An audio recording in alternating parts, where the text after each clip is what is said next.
Hello, good evening everyone. आप सभी का इस वीडियो में स्वागत है। आज का एक महत्वपूर्ण टॉपिक जो आप इस थंबनेल पे देख चुके होंगे, आपने वीडियो को क्लिक किया होगा देखने के लिए। एक महत्वपूर्ण टॉपिक सर, एक बहुत डाउट रहता है कि सर हम लोग पेपर देने जा रहे हैं, हमें समझ में नहीं आ रहा कि क्या लेके जाएं बोर्ड में पेपर में देने, या क्या नहीं लेके जाएं, कैसे लिखें, अपनी कॉपी में कैसे लिखें जिससे ज्यादा नंबर पा जाएं, हम पास हो जाएं। इस तरह के बहुत सारे सवाल आपको होंगे और आप पहली बार बोर्ड का पेपर देने जा रहे होंगे, तो आपको स्वाभाविक है कि ये प्रश्न आना। इस सभी के जवाब हम इस वीडियो में जानेंगे और मेरे साथ आप बने रहिए आखिर तक इस वीडियो में। आखिर तक इस वीडियो को देखिए और अपने फ्रेंड को शेयर कर दीजिए जो भी फ्रेंड आपके बोर्ड का पेपर देने वाले हैं। आज उन सभी टॉपिक को क्लियर करेंगे कि देखेंगे कि क्या क्या बातें बोर्ड के पेपर में ध्यान रखनी है, किस तरह से अपने आंसर्स को लिखना है जिससे आप एक बेहतर एक अच्छा नंबर पा सके। ठीक है, आइए वीडियो को स्टार्ट करते हैं और देखते हैं कि वो कौन से पॉइंट्स हैं जिस पर हमें ध्यान देना चाहिए। ठीक है, कुछ पॉइंट्स हैं दोस्त, कुछ पॉइंट्स हैं बच्चों, जैसे मैंने लिख के रखा है। अब देखिए क्या है। देखिए सर, पहली बात मैंने लिख के रखा है कि बोर्ड एग्जाम 2024 में कॉपी कैसे लिखें। इस पर अभी हम आएंगे। कुछ बातें बहुत जरूरी थी जो आपको ध्यान में रखनी है। अगर आप बोर्ड का पेपर देने जा रहे हैं तो ये सभी चीजें आपके पास होनी चाहिए। ठीक है, क्या होनी चाहिए करके मैं डिस्कस कर लेता हूं। एग्जाम देने क्या लेके जाएं, अब ये क्या क्या लेके जाएं वो बातें कर लें। नंबर 1, आपको अपना प्रवेश पत्र लेके जाना है, जिसको आप इंग्लिश में एडमिट कार्ड कहते हैं, है ना। अगर आप 10th का पेपर देने जा रहे होंगे या 12th का पेपर देने जा रहे होंगे, किसी भी बोर्ड का, चाहे यूपी बोर्ड का, चाहे सीबीएसई बोर्ड का, चाहे आईसीएसई बोर्ड का, किसी भी बोर्ड का पेपर देने जा रहे हैं, तभी सभी बच्चे ध्यान देंगे। सबसे पहले आप अपना प्रवेश पत्र लेके जाएंगे, ठीक है, जिसको आप इंग्लिश में एडमिट कार्ड कहते हैं। नंबर 2, आधार कार्ड लेके जाएंगे। ठीक है, ये जरूरी नहीं है लेकिन फिर भी आप पहले दिन जरूर लेके जाइएगा। नेक्स्ट अगर आप सेकेंड बार जब जाएंगे पेपर देने, दूसरा पेपर देने जाएंगे, तो हो सकता है कि वो अनिवार्य ना हो, मतलब ये जरूरी नहीं है लेकिन फिर भी आप पहले दिन आप लेके जाइएगा। अगर वो मना कर देते हैं तो अगले दिन से आप मत लेके जाइएगा। ठीक है, नंबर 3 की बात कर लेते हैं, कलम। ये तो आप जानते हैं, एक मोस्ट इंपॉर्टेंट चीज है। कलम लेके जाना है, और कलम क्या लेके जाना है, 2 ब्लैक 2 ब्लू पेन, यानी 2 काली पेन और 2 नीली पेन। ये 2 क्यों लिखा हूं, क्योंकि हो सकता है कि जब नई पेन होती है कुछ पेन नहीं चलती है। ठीक है, तो इस स्थिति में अपने पास बैकअप बना के रखने के लिए आप 2 नीली और 2 काली पेन लेके जाइए। ठीक है, नंबर 4 बात करते हैं स्केल, जिसको आप एंचल या एंचल कहते हैं ना। स्केल करने के लिए अपने कॉपी पर आप लाइनिंग खींचने के लिए इसका यूज करते हैं, तो अपना स्केल लेके जाइए। ध्यान रखिए, बोर्ड के पेपर में ये सभी चीजें आप खुद लेके जाइए, किसी से मांगने की जरूरत ना पड़े। और बोर्ड में ये चीज अलाउ नहीं होती है, बोर्ड में आपको ये मांगने नहीं दिया जाएगा, इसलिए सभी जरूरत की चीजें आप अपने साथ लेके जाइए। ये पहले दिन का है, ये सभी चीजें आपको हर पेपर में ले जाना है।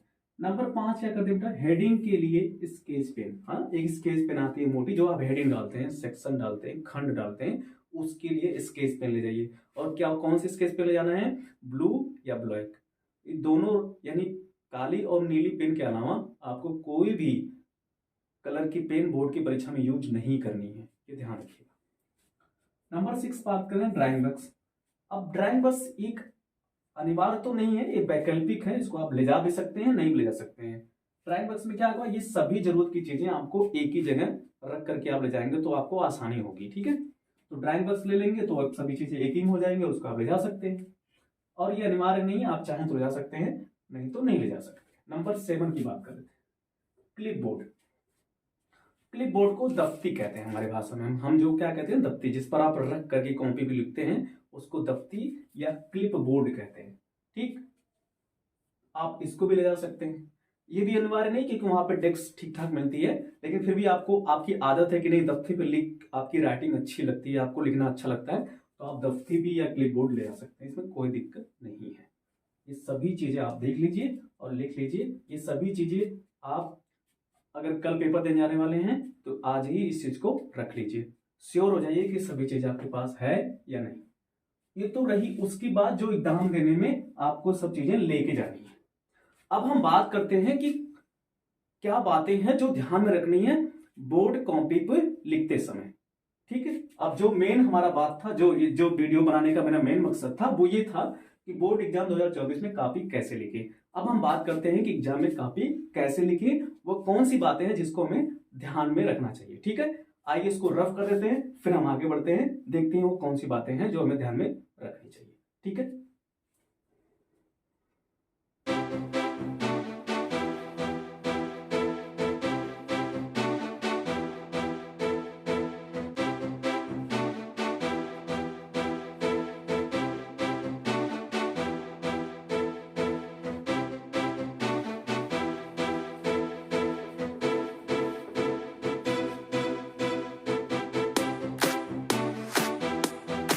ठीक है।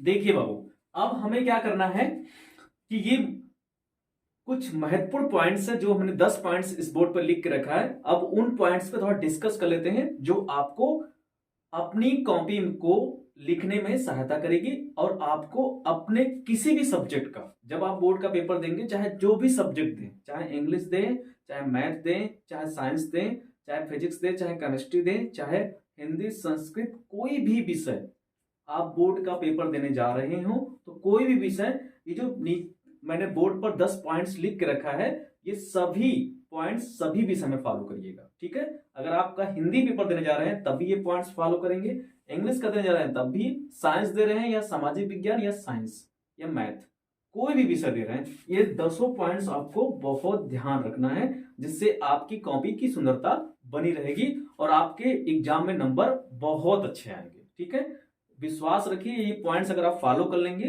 तो आपके नंबर अच्छे आना तय है। ठीक है, चलिए देखिए, मैंने बोर्ड पर मुख्य 10 पॉइंट्स लिख के रखा है जो आपको ध्यान में रखना है।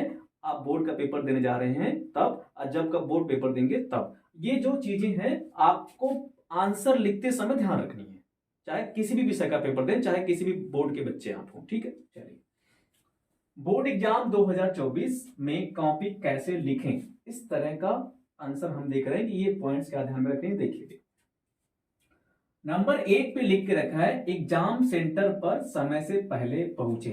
सबसे महत्वपूर्ण बात मैं आपको बता रहा हूं आपको कि जब भी आप एग्जाम देने जाएं, चाहे वो फर्स्ट डे हो, चाहे सेकेंड डे हो, चाहे जितने भी डे, जितने भी पेपर आप दें, सबसे महत्वपूर्ण और सबसे इंपॉर्टेंट बात यह है, एग्जाम सेंटर पर समय से पहले पहुंचे। बहुत बच्चे देखा है हमने जो एग्जाम सेंटर पर एग्जाम के दिन ही वो लेट पहुंचते हैं। लेट से होता क्या है मैं आपको बताता हूं। जब आप लेट पहुंचते हैं तो अपने रोल नंबर, अपनी डिटेल्स जो आपको कॉपी भरनी होती है, वो आप जल्दबाजी में गलत कर देते हैं और आप इतना घबरा जाते हैं कि आपका आता हुआ आंसर भी भूल जाता है। इसलिए मैं कह रहा हूं, सबसे इंपॉर्टेंट और सबसे महत्वपूर्ण बात है कि पहले तो आप एग्जाम सेंटर पर समय से पहले पहुंचे, यानी आधा एक घंटा पहले पहुंच जाएं। आप वहां पे जा करके भी अस्वस्थ हो जाएंगे तो ज्यादा बेहतर रहेगा। ठीक है, एग्जाम 2 बात कर लेते हैं, रोल नंबर ध्यान से भरें। It is very important points, roll number बहुत ध्यान से भरें, एकदम गलती ना हो। आप जब भी एग्जाम देने जाएं, जब भी जो भी पेपर दें, एग्जाम में रोल नंबर भरने से पहले, रोल नंबर भरते समय जो भी एग्जामिनर आपकी ड्यूटी कर रहे हो, अगर आपको समझ में ना आए तो आप उनसे पूछ लें, वो आपकी सहायता करेंगे। अगर समझ में आ रहा है तो बहुत ध्यान से एक एक नंबर गिन करके, काउंट करके ही भरें। तो नंबर 2, रोल नंबर ध्यान से भरें। नंबर 3, एग्जाम में अपना नेम कहीं पर भी ना लिखें। बहुत सभी इंपॉर्टेंट पॉइंट्स मैंने आपके लिए चुन के रखा है इसमें, ये ध्यान देंगे अगर आप तो बहुत महत्वपूर्ण बात है ये। देखिए, एग्जाम में अपना नेम कहीं पर भी ना लिखें, तो क्या लिखना है, केवल रोल नंबर। अपना नाम किसी भी स्थिति में, कहीं पे भी, आगे पीछे, कहीं पे भी, किसी भी विषय में आपको नाम नहीं लिखना है, ये ध्यान रखिएगा, नाम आपको कहीं पे भी नहीं लिखना है। नंबर 4 की बात करते हैं, सेक्शन या खंड डालकर ही प्रश्न करें। ये देखिए बहुत इंपॉर्टेंट पॉइंट, इसमें क्या होता है, बहुत बच्चों का आंसर्स गलत होता है और एग्जाम में नंबर उनको कम मिलते हैं। ये बहुत इंपॉर्टेंट चीज है, वैसे सभी इंपॉर्टेंट चीज है लेकिन मैं फिर जोड़ दे रहा हूं क्योंकि इसमें बहुत क्या होता है, क्या ना, इसमें मैं बताता हूं आपको। सेक्शन या खंड डालकर ही प्रश्न करें, इससे क्या होता है, अगर आप हिंदी का पेपर दे रहे हैं तो उसमें आप खंड अ डालते हैं, खंड ब डालते हैं, फिर खंड स डालते हैं, इस तरह से। इंग्लिश का पेपर देते तो आप उसमें खंड नहीं होता, उसमें section A, section B, section C, section D, इस तरह से होता है। ठीक है, मैथ में भी सेक्शन ए या खंड अ, खंड ब, खंड स होता है। तो ये जो सेक्शन है या खंड है, उसके हिसाब से आप मान लीजिए कि आपने सेक्शन ए या खंड अ, हिंदी का मान लीजिए पेपर है, हिंदी के पेपर में खंड अ आपने स्टार्ट किया उसका हल करना। खंड आ पे आपने हल करना शुरू किया। अब खंड ए से शुरू किया तो खंड ए के जितने भी क्वेश्चन हैं पहले आप उसको हल कर दीजिए। जब खंड ए के सारे क्वेश्चन हल हो जाए उसके बाद आपको आना है खंड ब पे। फिर खंड ब का सारा क्वेश्चन, सभी क्वेश्चन को हल करना है, उसके बाद आप आएंगे खंड स पे। वैसे अगर इंग्लिश का पेपर देने जा रहे हैं तो क्या करेंगे, सेक्शन ए पूरा फिनिश करेंगे, फिर सेक्शन बी पूरा फिनिश करेंगे, फिर सेक्शन सी, फिर सेक्शन डी। इस तरह से आप जो भी सेक्शन से स्टार्ट करें उस सेक्शन के सभी क्वेश्चन एक ही टाइम पे पूरा हल करें, उसके बाद ही दूसरे सेक्शन या दूसरे खंड पर जाएं। ये बहुत इंपॉर्टेंट है। ठीक, आगे बढ़िए। ये हो गया। नंबर 5, घबराए नहीं। अब देखिए होता क्या है कि आप एग्जाम देने जाते हैं, आप पढ़े भी होते हैं नहीं भी पढ़े होते हैं तो आप घबराते हैं बहुत है। होता क्या है कि घबराने से क्या होगा कि जो क्वेश्चन आपको आ भी रहा था ना वो भी आपको भूल जाता है। और आप विश्वास मानिए भाई क्वेश्चंस बहुत डराते हैं, जिस विषय में आपको और डर लगती है वो ज्यादा क्वेश्चन आपको डराते हैं। इसलिए आप जब भी पेपर दें एकदम अस्थाई से दें, एकदम दिमाग मन एकदम शांत रखें। जो भी आ रहा है बहुत ध्यान से अपने विवेक का, अपने मन का, अपने जो भी आपने पढ़ा है उसको सोच सोच कर लिखे। एकदम घबराए नहीं, घबराना नहीं है। घबराने से क्या होता है पेपर भी गड़बड़ हो जाएगा और आप आंसर्स भी गलत लेके आएंगे। और ध्यान रखिएगा अगर एक बार बोर्ड में आंसर गलत हो गए तो दोबारा उसको चाह के भी आप सही नहीं कर सकते। इसलिए घबराना नहीं है, आराम से आंसर देना है। ठीक है, आइए नंबर 6 बात कर लेते हैं। हेडिंग अस्पष्ट लिखे। देखिए कभी कभी क्या होता है कि आपको आंसर बड़ा जबरदस्त आता है और आप आंसर सभी लिखते हैं, अच्छे से लिखते हैं, बहुत अच्छे से आ भी रहा था, आपने लिखा भी बहुत अच्छे से है, लेकिन क्या गलती हो जाती है, हेडिंग ही अच्छे से आप नहीं डाल पाते। ठीक है, तो हेडिंग ही बहुत सुंदर और बड़े मोटे अक्षर में डालिएगा। हेडिंग अस्पष्ट दिखे। जैसे मान लीजिए आप पर्यावरण लिख रहे थे, निबंध लिख रहे थे, हिंदी का पेपर था, पर्यावरण पे निबंध लिख रहे थे, तो आपने हेडिंग डाला पर्यावरण। तो पर्यावरण जो भी हेडिंग डाला आपने ब्लैक पेन से वो स्पष्ट दिखे, उसके बाद एक दो लाइन छोड़कर ही उसका आंसर आप लिखना शुरू करें। तो हेडिंग स्पष्ट डालें, एकदम साफ दिखे। ठीक, तो हेडिंग पे ध्यान रखना है, हेडिंग स्पष्ट दिखे। नंबर 7 की बात कर लेते हैं। एग्जाम में टाइम पास ना करें। कभी कभी क्या होता है आपको क्वेश्चन नहीं आता है ना तो आप बहुत सोचने लग जाते हैं कि यार ये तो नहीं पढ़ा था, यार ये नहीं पढ़ा, यही देखिए आ गया, ये नहीं आ रहा है, अब क्या करें। आप सर बैठ पकड़ के बैठ जाते हैं, सोचने लग जाते हैं, आपका 5 मिनट 10 मिनट 20 मिनट ऐसे सोचने में ही चला जाता है। तो ये गलती बिल्कुल नहीं करना है। टाइम पास नहीं करना, नहीं आ रहा है दूसरा क्वेश्चन पे करिए, दूसरे क्वेश्चन में बढ़ जाइए, लेकिन टाइम पास नहीं करना है, अपना टाइम वेस्ट नहीं करना है।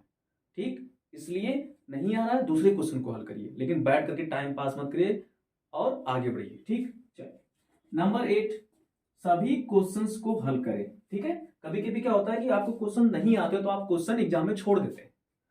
तो क्यों छोड़ना है, नहीं आ रहा है तो उस क्वेश्चन को बना के लिख लिए, अपने भाषा में लिखिए। जहां 4 नंबर का सवाल था, जहां 4 नंबर के प्रश्न थे, वहां पे 4 नंबर ही नहीं सही, 3 नंबर नहीं सही, 2 नंबर तो मिलेगा, एटलीस्ट 1 नंबर तो मिलेगा। अगर आप छोड़ के उसको आ जाएंगे तो कुछ नहीं मिलेगा। तो उससे बेहतर क्या है कि उसको बना के लिख दीजिए। जहां 4 नंबर का सवाल है, जहां 4 नंबर का प्रश्न, वहां 1 नंबर मिल जाएगा, वहां 2 नंबर मिल जाएगा। ठीक है, आ रहा है तो अच्छी बात है, नहीं आ रहा तो छोड़ना नहीं है। ठीक है, छोड़ने पर आपको 0 नंबर मिलेंगे तो उसका कोई फायदा तो है नहीं। तो हम क्या करें, बेहतर है कि उसको समझ करके 1-2 नंबर ही लाएं। ठीक है, और ध्यान रखिएगा 1-2 नंबर आपको आसान भले लग रहा होगा, आपको लगेगा कि 1-2 नंबर से कुछ नहीं था, लेकिन ध्यान रखिएगा जब आप रिजल्ट आपका फाइनल बनता है, जब आपका परसेंटेज जोड़ा जाता है, 1-2 नंबर से परसेंटेज रुक जाते हैं। ध्यान रखिएगा 60%, बहुत बच्चे ऐसे हैं जो 59% लाए हैं, केवल 1% उनका फर्स्ट डिवीजन रुका है। तो इसलिए एक एक नंबर इंपॉर्टेंट है, इसलिए आप जितना कोशिश करिए उतना नंबर लाइए। ठीक, तो सभी क्वेश्चंस हल करना है, आ रहा है तब भी, नहीं आ रहा है तब भी। नहीं आ रहा है तो उस केस में आपको अपने अपने भाषा में उसको आंसर देना है। ठीक, लेकिन सभी क्वेश्चन हल करना है, एक भी प्रश्न किसी भी विषय का बोर्ड में नहीं छोड़ना है। ठीक, ये सबसे बढ़िया स्ट्रैटेजी होती है, सबसे बढ़िया तरीका होता है। नंबर 9, ये भी बहुत इंपॉर्टेंट है। हैंड राइटिंग प्लस स्पीड दोनों का ध्यान रखें। ठीक है, हैंड राइटिंग मतलब आपकी लिखावट है ना, आपकी लिखावट डॉक्टरी की तरह ना हो, मतलब ऐसा ना हो कि केवल आप पढ़ पाए, नहीं, आप जो लिख के आएंगे ना उस कॉपी को कोई और टीचर चेक करेगा। तो जो टीचर चेक करेगा उस टीचर को आपकी भाषा समझ में आनी चाहिए। आप जितना अच्छा से लिखेंगे, जितनी अच्छी आपकी राइटिंग होगी, सामने वाला टीचर जो होगा, जो आपकी कॉपी चेक करेगा, वो आपकी अच्छी बात, वो बातें आपकी समझ पाएगा, जो आपने लिखा उसको पढ़ पाएगा। जब वो पढ़ और समझ पाएगा तो अच्छा नंबर देके जाएगा। आपको आता बहुत है, आपके पास बहुत जानकारी थी, उस टॉपिक को आपने बहुत बढ़िया से लिखा, बट आपकी राइटिंग ही गड़बड़ थी। आप जो भी आपने लिखा था वो समझ में नहीं आ रहा था आपने क्या लिखा है। तो जो एग्जामिनर होगा ना वो अच्छे से समझ नहीं पाएगा कि आपने क्या लिखा है, तो वो नंबर कहीं ना कहीं आपके कट जाते हैं। इसलिए राइटिंग पे विशेष ध्यान दें, साफ लिखें, ठीक है। और उसके बाद कह रहे हैं स्पीड, है ना। तो होता है क्या है कि हम हमारे पास दोनों कंडीशंस है। जब हम राइटिंग बनाते हैं तो हमारी स्पीड कम हो जाती है, और जब हम स्पीड बढ़ाते हैं, तेज लिखना शुरू करते हैं, तो हमारी राइटिंग बिगड़ जाती है ना। ये आपके साथ भी होता होगा, सबके साथ होता है, ये मत सोचिए कि मेरे साथ होता है, सभी के साथ होता है, यहां तक कि मेरे साथ भी होगा, ये मेरे साथ भी होता है। हम जब स्पीड बढ़ाते हैं तो हमारी राइटिंग बिगड़ जाती है, राइटिंग बनाते हैं तो स्पीड कम हो जाती है। बात समझ में आई? ये सभी के साथ होता है, आपके साथ नहीं, सबके साथ होता है। तो इसमें करना क्या है कि दोनों को बना के रखना है, मतलब राइटिंग भी बहुत ना बिगड़े और स्पीड भी बहुत स्लो ना हो। तो स्पीड भी ठीक ठाक रहे और राइटिंग भी ठीक ठाक रहे, इतनी ठीक ठाक रहे कि पढ़ने में आसानी हो, ठीक। तो राइटिंग प्लस स्पीड दोनों का ध्यान रखना है, उसमें से जो दोनों गड़बड़ ना हो, ठीक है। यानी राइटिंग भी गड़बड़ ना हो और स्पीड भी कम ना हो, दोनों को बैलेंस बना के रखना है, ठीक है। चलिए नंबर 10 की बात कर लेते हैं। अपनी कॉपी को साफ और सुंदर रखें। देखिए होता क्या है, जितनी कॉपी आप सुंदर और साफ लिखेंगे, एग्जामिनर को चेक करने में उतनी ही आसानी होगी, और एग्जामिनर को जितनी आसानी कॉपी चेक करने में होगी, जितना उसको आंसर आपके पढ़ने में आसानी होगी, वो उतना ही नंबर आपको अच्छा दे के जाएगा, ठीक है। एग्जामिनर कोई नहीं, एग्जामिनर देखिए बिल्कुल नहीं जानता कि आप कौन हैं, लेकिन जितनी अच्छी आप कॉपी लिखेंगे वो आपकी कॉपी से प्रभावित होकर के आपको अच्छा नंबर देके जाएगा। तो आपको किसको प्रभावित करना है, किसको अट्रैक्ट करना है? एग्जामिनर को।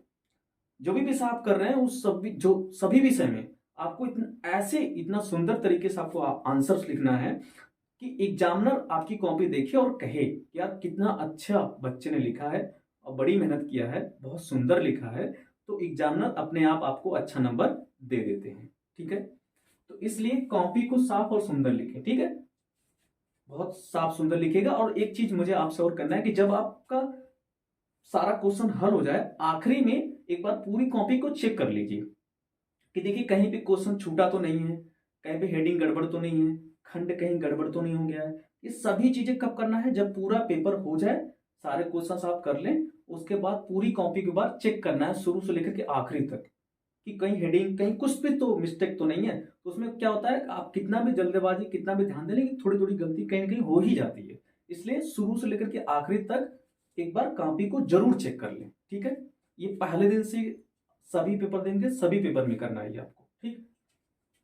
सुंदर लिखे, साफ लिखे, ये हो गया बेटा। आप देखिए मैं आपको पूरा विश्वास दिलाता हूं, ये मैंने अपने बोर्ड के पेपर में किया, इसलिए मैं आपको कह रहा हूं, इसलिए आपको कह रहा हूं कि ये जितने भी पॉइंट्स मैंने लिखा है 1 से लेकर के 10 तक, इतना अगर आप फॉलो कर लेते हैं, सभी पॉइंट ध्यान रखते हैं और बेहतर तरीके से आप पढ़ के जाते हैं, सभी आंसर्स करके आते हैं और साफ साफ लिखते हैं, मैं आपको विश्वास दिलाता हूं अब आपके आएंगे 80% प्लस। यानी अगर आपने ये पॉइंट्स को ध्यान रखा तो आप सभी विषय में 80% प्लस आएंगे, ये मेरा विश्वास है। ये इतनी इंपॉर्टेंट चीजें हैं, ठीक है। उम्मीद है कि आप समझ गए होंगे, ये वीडियो आपकी सहायता किया होगा। Wish you all the best. आप अच्छे से पेपर दीजिए, अच्छा नंबर लाइए, अच्छे से पढ़ते रहिए। मिलते हैं किसी एक नेक्स्ट वीडियो में जबरदस्त तरीके के साथ। तब तक के लिए अपना ध्यान रखिए। Wish you all the best for your exam. Thank you so much for watching this video. जय हिंद।